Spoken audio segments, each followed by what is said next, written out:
মালিক জিজ্ঞাসা করে প্রতিদিন, বান্দা কি কারণে আমাকে ছেড়ে দিলা? হ্যাঁ, রাত 12টা বাজে তুমি ঘুমায় গেলা, মা ঘুমায় গেল, বাপ ঘুমায় গেল, বিবিও ঘুমায় গেছে, পাড়া পড়শি ঘুমায় গেছে। আল্লাহ বলেন আমি তো ঘুমাই নাই বান্দা, আমিও তো ঘুমাই নাই। সারাদিনে আমিও তো জগৎটা পরিচালনা করছি, তবুও তো আমার কোনো ক্লান্তি নাই, আমি তো ঘুমাই নাই। কেন ঘুমাই নাই জানো বান্দা? রাতের 2টা বাজে যদি তোমার পেশাব করতে হয়, রাতের 3টা বাজে যদি তোমার দরজা খুলতে হয়, তখন যদি তোমাকে উঠতে হয়, আর আমি যদি ঘুমায় যাই বান্দা, তোমারে চোখ মেলে দিবে কি?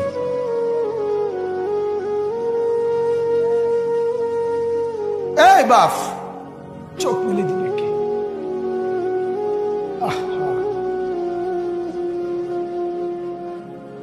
আল্লাহ আমাদেরকে মাফ করে। কোরআনুল কারীমের মধ্যে আল্লাহ তাআলা বলছে ওয়াহুয়াল্লাযী ইয়াতাওয়াফফাকুম বিল-লাইল। কোরআনে আল্লাহ বলে, বান্দা শোনো, প্রত্যেকটা মানুষকে রাত গভীরে যে ঘুম আমি দেই, সেটা ঘুম না, আমি ওয়াফাত দেই, আমি মূলত মৃত্যু দিয়ে দেই। আবার আমি দয়া করে একটা নির্দিষ্ট সময় পরে চূড়ান্ত মৃত্যু দেব বলে আমি আবার সেই হায়াত সকালবেলা যখন জাগতে শুরু হয় তখন আমি ফিরে দিই আল্লাহ। এমনও মানুষ আছে পৃথিবীতে, রাত্রিবেলা ঘুমাইছিল ভালো মানুষ, সকালবেলা আর জাগে নাই।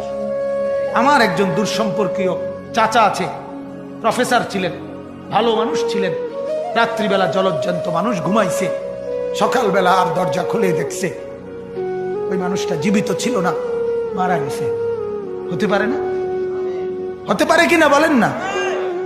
তাইলে বছরের পর বছর, মাসের পর মাস, এই বাপ, বাহিরের কারো চিন্তা করে বাদ দেন। আপনারা যারা বসছেন, আপনাকে বলছি, আপনি কষ্ট করে বসছেন, রাতের 12টা বাজে, রাতের 12টা বাজে, এত কষ্ট করে বসছেন, বিনিময়ে একটু ভাবেন, একটু ভাবেন, অনুরোধ আমার, একটু ভাবেন।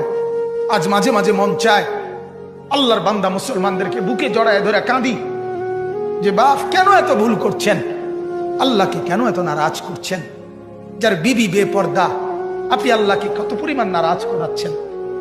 যার স্ত্রী, যার মেয়ে বেপর্দা, আপনি আল্লাহকে কি পরিমাণ নারাজ করছেন বলেন? এক কুকুর মরলে, লাশ ফেলে রাখলে যেই দুর্গন্ধ ছড়ায়, সেই দুর্গন্ধে অল্প কিছু মানুষের কষ্ট হয় কিছুক্ষণ, কিন্তু এক নারী বেপর্দা হাঁটলে যে যুবকগুলোর চরিত্র নষ্ট হয়, সেই নারী এক মরা লাশওয়ালা কুত্তার চাইতেও বেশি দুর্গন্ধ